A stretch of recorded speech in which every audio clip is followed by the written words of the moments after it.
پہاڑی والی مسجد میں نماز جنازہ پڑھائی، طیارہ کریش کے 2 شہیدوں کی۔ پھر میں یحییٰ بولانی صاحب کے گھر گیا، ان کے بھائی کے بچوں کے ساتھ جو واقعہ ہوا، میاں بیوی اور 3 بچے، پوری فیملی اس جہاز میں چلی گئی۔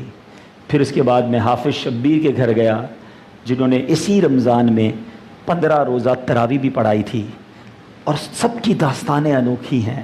سب کو موت کیسے کھینچ کر اس جہاز میں لے گئی، عقل حیران ہو جاتی ہے۔ حافظ شبیر کا واقعہ تو ایسا عجیب ہے کہ وہ بندہ کئی مہینوں سے کوشش کر رہا تھا کہ میرا امریکہ کا ویزا لگ جائے، اس کو وہاں جاب چاہیے تھی۔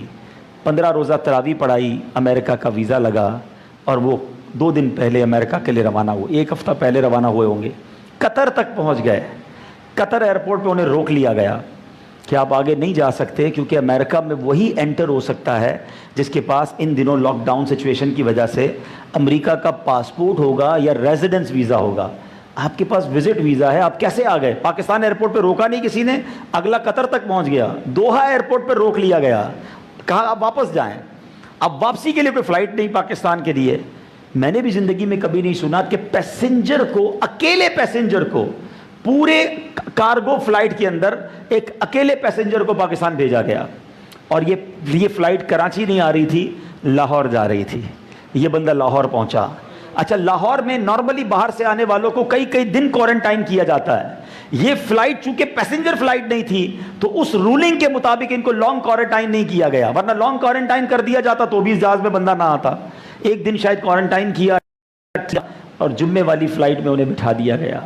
روزہ رکھ کر یہ حافظ قرآن اس جہاز میں بیٹھا، اور افطار امید ہے اس نے جنت میں کیا ہوگا۔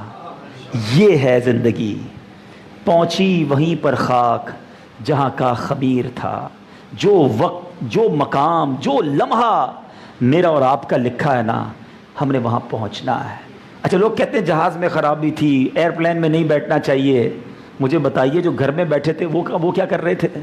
وہ تو گھر میں بیٹھے تھے، جس گھر پر آ کے جہاز گر گیا وہاں بھی 1-2 لوگ شہید ہو گئے۔